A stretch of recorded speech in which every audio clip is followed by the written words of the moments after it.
Harmony MB. Hey, what's up out there? So, I'm making a new video, and I actually made this video already in its entirety, but some things went wrong, and I have to reshoot it, so I'm basically reshooting this video. And it was like an hour long, too. I'm just hoping this go-around is better and hopefully less long. I want to try to be reasonably consistent on this channel, maybe uploading a video a week. If I'm feeling good, maybe two, but we'll see. We'll see about that. So this video is actually about Lingo that my brother and I use in our YouTube videos. So my brother and I have invented words that my brother and I use to describe just the things that we do, like when we make discoveries about vocals and stuff like that. We like give them nicknames and things like that. But there's also terms that we use that are actually words and stuff. But there are words that my brother and I use that are just invented words, and we just give them to little things here and there in our videos. So in this video, I'm going to run you through some of the lingo that my brother and I use, just so it can like be familiar with you as we go on from here on our channel. So the first word I'm going to bring up is melody. So melody, I think most people know what a melody is, but if you don't, melody is basically just how a song goes. Like, usually when someone writes a song, they write the melody first if they're actually composing the music part. If you sing a song, you're probably singing the melody. Like if you're singing along to a song, you're most likely singing the melody. It's very rare for someone to just randomly pick up the harmony and sing the harmony instead of the melody. So I'm gonna give you an example of a melody, and I'll show you why I'm picking this song in a bit. But the song I'm gonna sing to you is "To Be With You" by Mr. Big. So the melody goes something like this. I'm the one who wants to be with you. Deep inside, I hope you'll feel it too.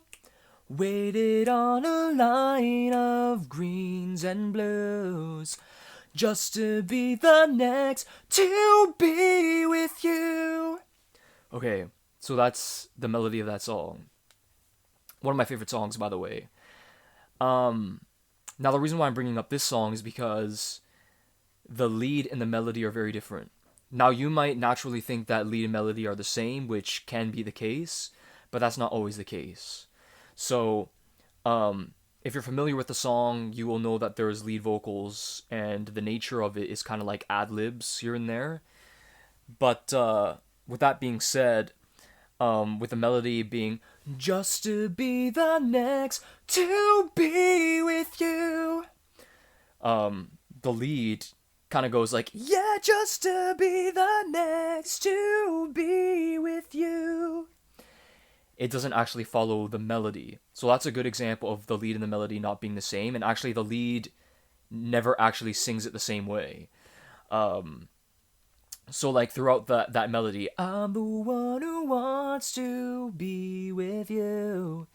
Deep inside, I hope you'll feel it too. Lead, feel it too. Waiting on a line, waiting on a line.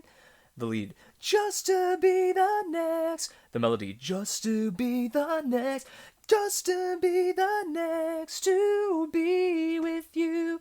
And actually, those two line up at a certain point. Just to be the next, just to be the next, and then to be with you. Those two things meet up there. But I'm using that as an example because the lead and the melody don't always have to be the same. The nature of a lead can also demonstrate like its own creative awareness, as I'm going to say. What I mean by that is the lead often sings like ad-libs and maybe sings the melody, but then goes into its own directions. but the lead is very much the focal point, whereas the melody doesn't necessarily have to be the focal point, although it's like structurally how the song goes, if you get what I mean. So that's what lead and melody. That's where lead and melody differ sometimes. The lead is the focal point over the focal point in a certain sense. But yeah. So like sometimes you can get like a Queen song or something, and there's a bunch of vocals and there's like melody vocals, but then Freddie Mercury singing his own thing. If you get what I mean, like I want it all, yes, I want it all, I want it all, you know what I mean? Like there's always him doing his lead singing over top, and then there's the melody, but like the lead doesn't have to be like structurally, like the lead isn't a part of the structure of the song, but it's something that kind of has its own creative awareness, as I'll say. So it goes in its own directions. Okay, so the next thing I'm going to bring up is underlay melody.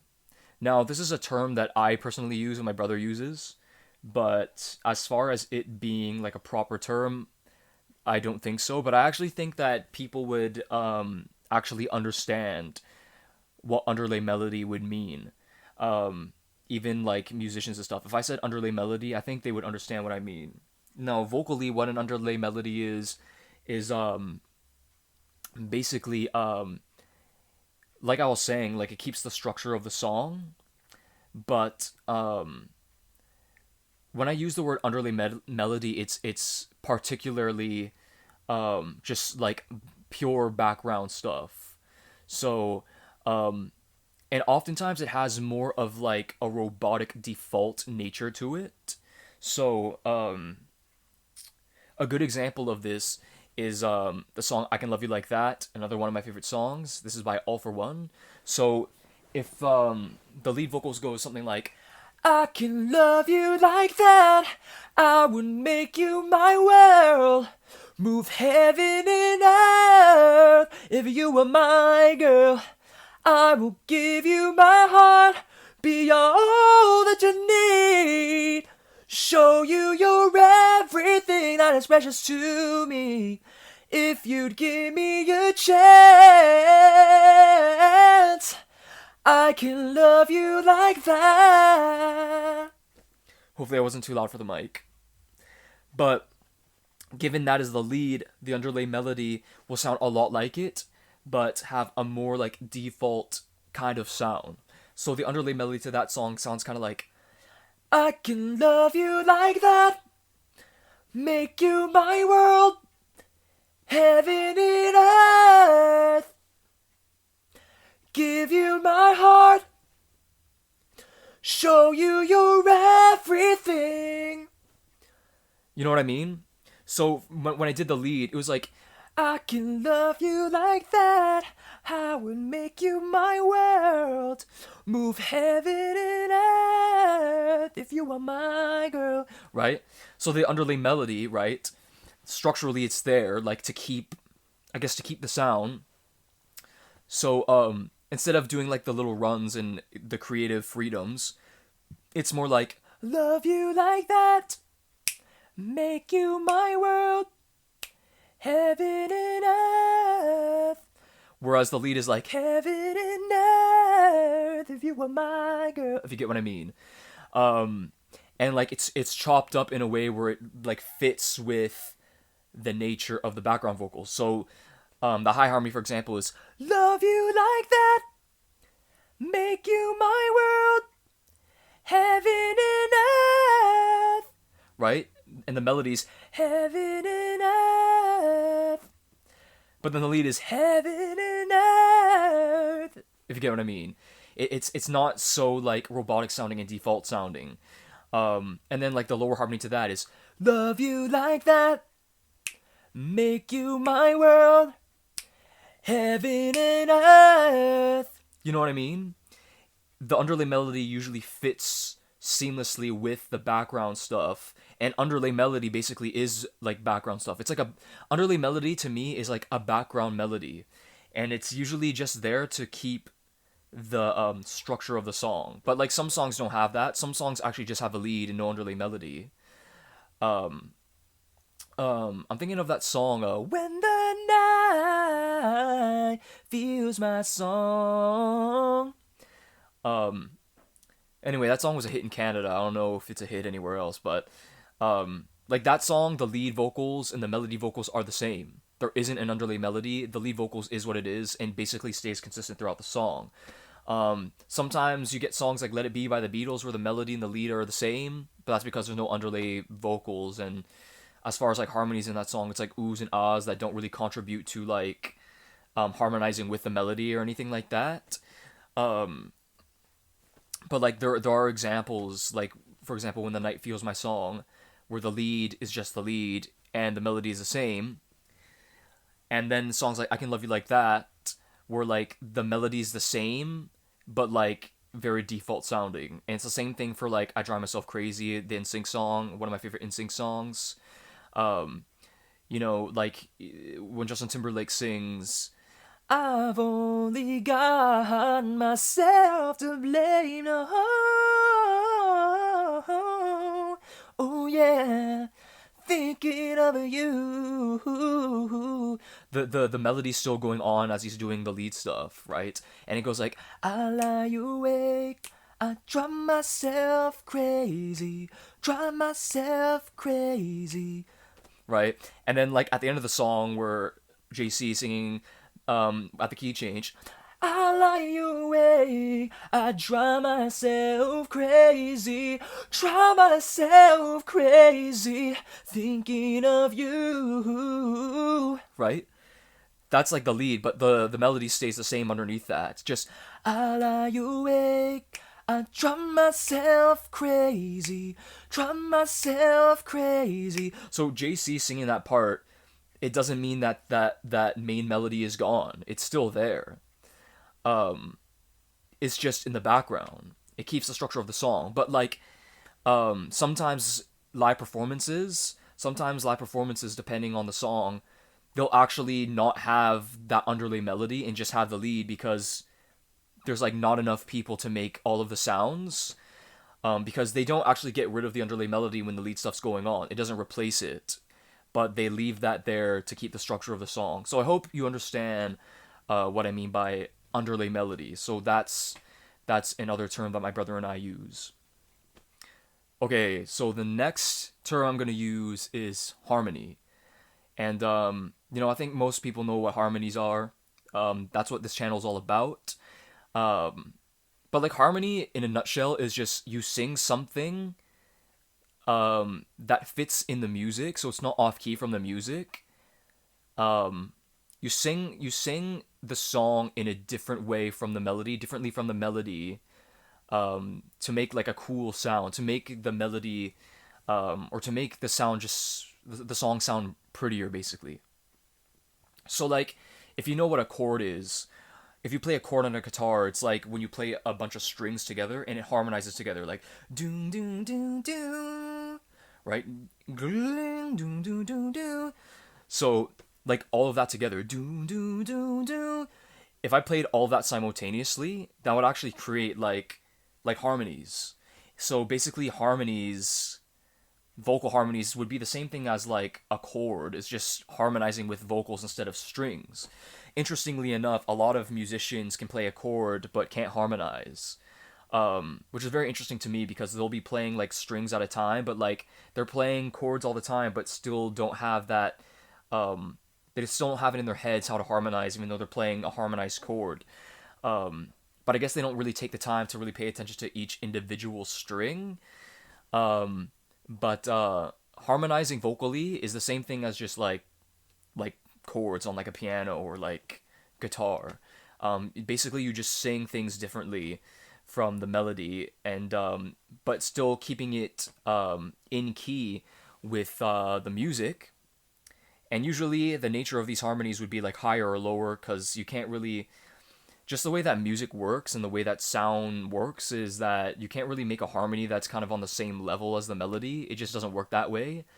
You like sort of can, so to speak. It's kind of complicated to explain, but Harmonies vocally is just the same as like a chord, but you just kind of know each individual part.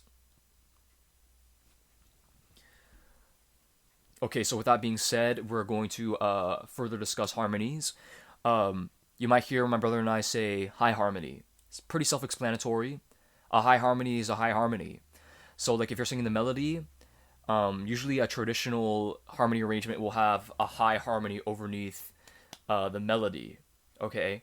And if I say a lower harmony, my brother and I usually mean a harmony below the melody. In a traditional three-part, there's usually a high harmony and a lower harmony to the melody. So like a usual, like a lot of Beatles stuff, for example, a lot of Beatles stuff has a traditional three-part with, a big hunk of the time it's John singing melody, and then George singing the bottom part here, lower harmony to the melody, and then on top right here, Paul McCartney singing high harmonies, and that's like a traditional three-part. A lot of songs have a traditional three-part. That's like in the equation of harmonies, you can guarantee that you have that, and so like you basically always have that. So like high harmony here, lower harmony here, but there are some cases where you have like two above or two below. Sometimes you have multi-layered where there's like harmony here, harmony up here, harmony up down here, and like one underneath that. And that's what a lot of vocal groups do. So I'll just give you a quick example. Songs like Carry On Wayward Son by Kansas. That song, the melody is actually the highest thing. So carry on my wayward son, carry on my wayward son, carry on my wayward son. That's a three-part in that song, but the melody is actually the highest thing. Just sometimes creatively, people just kind of choose what they feel is most appropriate for the song. In a song like Carry On Wayward Son, in that case, the melody, which also, by the way, is also the lead, is the highest part of that song. So, okay, so now I'm gonna dive into some of the lingo that my brother and I invented. Okay, so you might hear my brother and I say a high low. Okay, so let's say this is the melody. A high low would be not this harmony here, which would be just on top, but a harmony up here. And the reason why we say a high-low is because traditionally, when you have a harmony arrangement with one here and one here, the high-low, which is up here above this one, okay, it's sang exactly the same way as the one just underneath the melody, except on a high octave, okay? So often in harmony arrangements, you have mimicking harmonies, except on different octaves. So for example, I'll use let me think. I'll use the song Larger Than Life by Backstreet Boys. So let's say the melody is, oh, you people, can't you see, can't you see? Then there's also, oh, you people, can't you see, can't you see? And then there's, oh, you people, can't you see, can't you see? Over top of that. But under here, there's also, oh, you people, can't you see, can't you see? So you may have noticed that this, not this one, but this one up here, are sang the same way.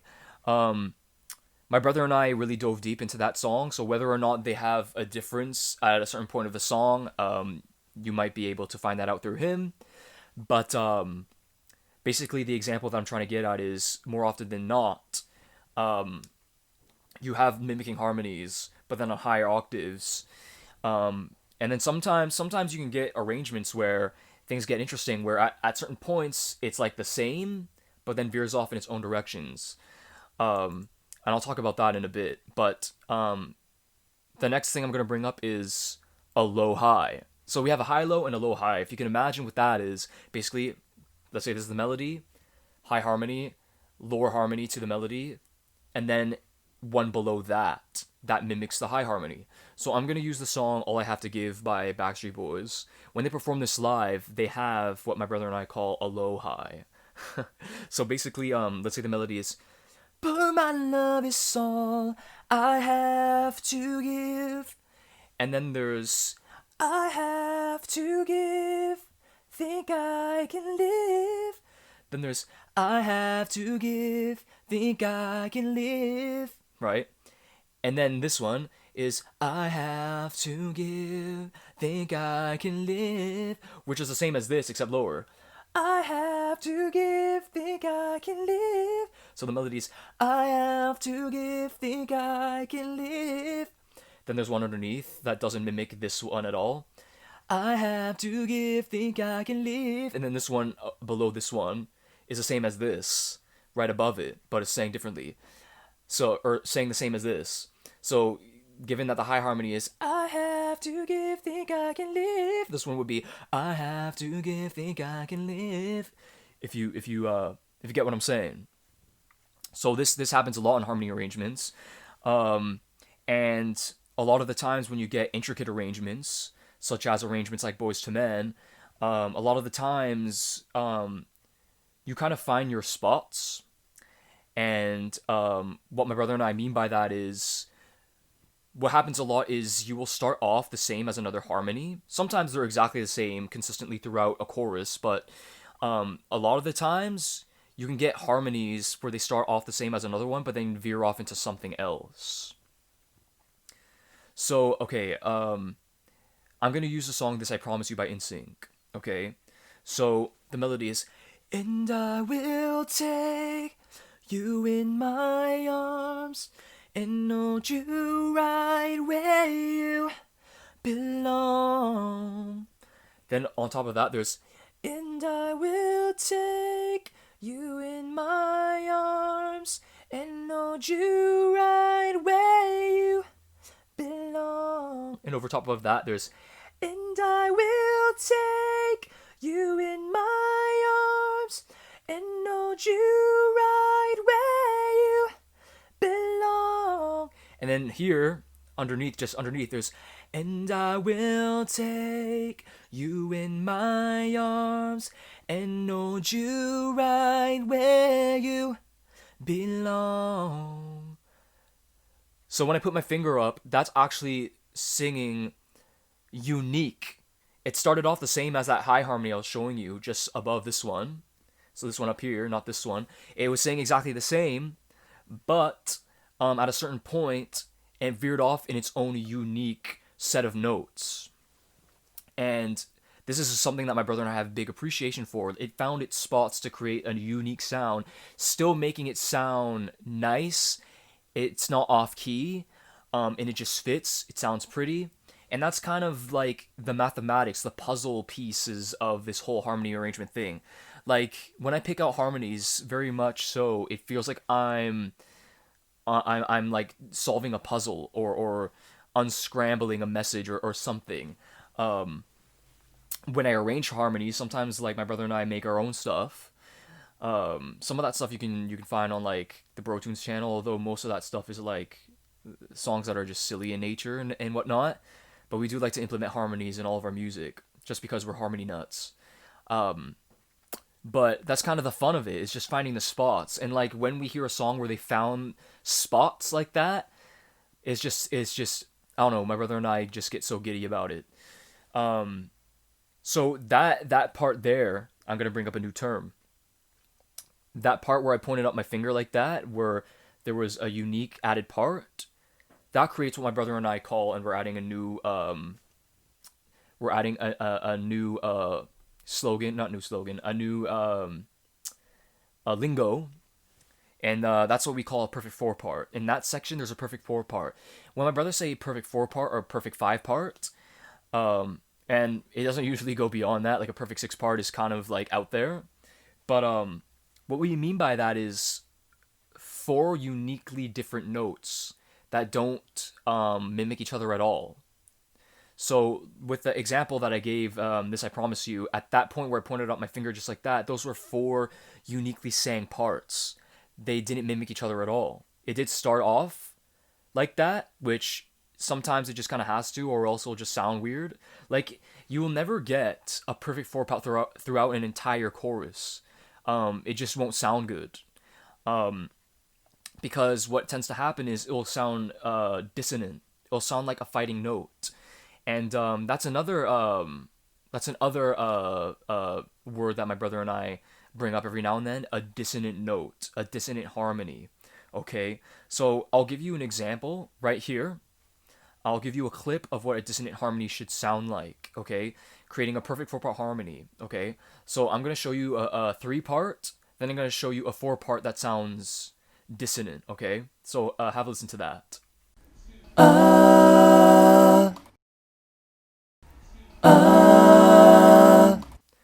Okay, so now that we're back, I think you can understand. It kind of sounds like this fighting note.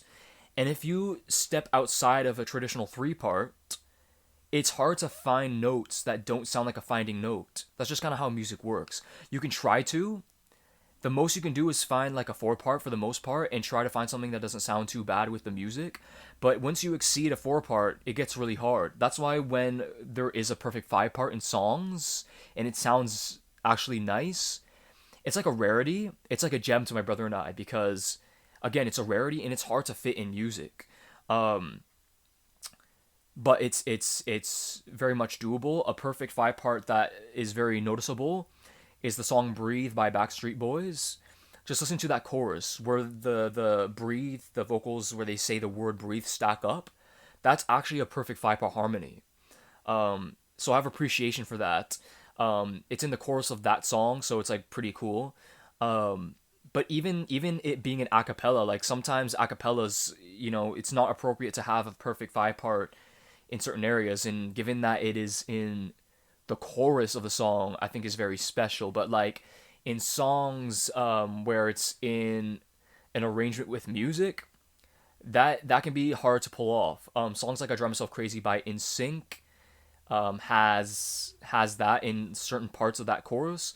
I'm thinking about "All I Have to Give" by Backstreet Boys. That bridge section, it includes that also. The includes that. So that's another part. Okay, so next up, I'm going to bring up different vocal ranges and stuff like that. So for example, you might hear my brother and I mention like bass, baritone, tenor, countertenor. Now, personally, I'm a baritone, and actually most men are baritones, from what I understand. So I basically have the most common male vocal range. When you hear bass, I think people can associate that with being the lowest vocal range there is, and that is exactly what it is. And then, of course, tenor. Those are people, those are men who can sing high. And then, if we're talking about countertenor, that would be someone who can exceed what a usual man's range would be. Like that would be like a man being able to sing like a woman. As far as I know. But yeah, I'm a baritone, so there are certain heights that I can't sing, and at the same time there are certain levels beneath that I can't sing also. So there are some bass notes that I can't sing. There are some tenor notes that I can't sing. But with that being said, I'm kind of I feel blessed that I'm somewhere in between because I can usually tackle vocals that are like kind of high, some vocals that are pretty low. And for what I do, I feel like being a baritone is definitely a blessing for me. But I think you can kind of make a wild guess even in people's talking voices. So like I speak in this range, but there are people who you can even just tell by their talking voice. They speak a little higher. Like something that I'm amused by is the vocal group Boys to Men, because all you have to do is listen to them talk. Just listen to them talk, and you can tell exactly where they fit in their arrangements. For a lot of their arrangements anyway. Like if you hear Wanye speak, he speaks on a higher end. Like, yo, what's good? I'm Wanye. You know what I mean? Like he talks like on at that like level, and then like going down the list, Sean, he has like the second lowest, or sorry, he has second highest below him, and then of course Nathan, he has a baritone voice, and then and then you have Michael, who's a bass. But actually, Nathan is a lower end baritone. So, and I think I'm more like maybe even higher, like a higher ranged baritone. But yeah, sometimes you can make guesses. But in harmony arrangements, usually parts kind of fit with people's vocal ranges. That's why when you have harmony groups, what tends to happen is you have a role, and you don't usually come out of that role. Usually the high harmony guy is the high harmony guy, and that's basically what you sing in the group because that's your vocal range. Sometimes I'm not the smartest with music and everything like that, but sometimes people actually, when they talk about roles in music, they will actually say like first tenor, second tenor, meaning like where your position is in the song or in a group. So there's also that. But yeah, which by the way, if you're a female, the names for those aren't the same. So it's not like bass. If you're talking about women they have like their own set of given names to the different ranges. So just keep that in mind. So you might hear my brother and I say harmony breakdown, and this might be a little bit confusing because harmony breakdown can easily mean like harmony tutorial, like breaking down the harmonies. But often my brother and we say harmony breakdown for like a bridge section that are a bunch of oohs and ahs and complicated harmonies. So I don't even want to use that term anymore, but we've used it in the past. But basically, when we would say that in the past, it would be like a bridge section, with a bunch of oohs, ahs, and harmonies. But we say breakdown because, like, when people use the term breakdown, like, oh, it's time for a breakdown, and that's when the impressive stuff happens. So that's more or less why we use that. Okay, so this video is coming to a close pretty soon. But another term that might be worth mentioning that might be unfamiliar with people is runs. So what are runs? So runs vocally is, I guess you could say, it's like vocal trickery, it's kind of like a guitar solo, but with your voice. So a lot of R&B groups, a lot of R&B singers will sing a lot of this intricate like, you know what I mean? Like It's Hard to Say Goodbye Yesterday. It's so hard to say goodbye to yesterday. Or like at the end of I Swear, the oh, I swear. I feel like I messed those two things up, but whatever. But yeah, runs is that like kind of stuff. So yeah, runs. There's belting, which is like kind of like yelling, singing like a high note. You know what I mean? And that would be belting notes are not in falsetto, by the way. Which falsetto is another thing that I can bring up. Falsetto is like a vocal technique. The best example I can give you is Bee Gees. That I'm staying alive. That's using your falsetto voice, but there's also something in between called head voice, and it's all about moving like your throat in certain ways to be able to sing higher. But I would say that head voice is something in between falsetto and then chest voice, which is your like talking voice / normal singing voice. But yeah, I would describe, this could be like a video for another time, but head voice, if you've ever tried speaking while yawning, that's like the best example of it. Like, and you can sing almost just as high in that voice as falsetto. I don't know if like you can hear a difference, but so I'm trying to think if there's any other terms that I can think of. Maybe something like unison. I think that's self-explanatory. That's just when people sing together. Like when we use it is when people sing together on the same note. That's self-explanatory. I think sometimes you can sing in harmony and then it gets to a certain point. Kind of like To Be With You. I'm the one who wants to be with you. Then I'm the one who wants to be with you. those two notes are the same, and it's in unison. They come into unison after a certain point. Um, I think a bunch of the other terms are pretty self-explanatory in that most of the public know. I mean, chorus, bridge, verse. What do you want? Yeah, maybe this is where I'm cutting the video. This video's already been kind of long. I know last time was pretty close to an hour. This is getting pretty lengthy. So I might think of something later, and then I'll beat myself up about it. But I'm calling it quits here. I'm gonna cut the video here. So if you stay tuned for this entire video, I greatly appreciate it.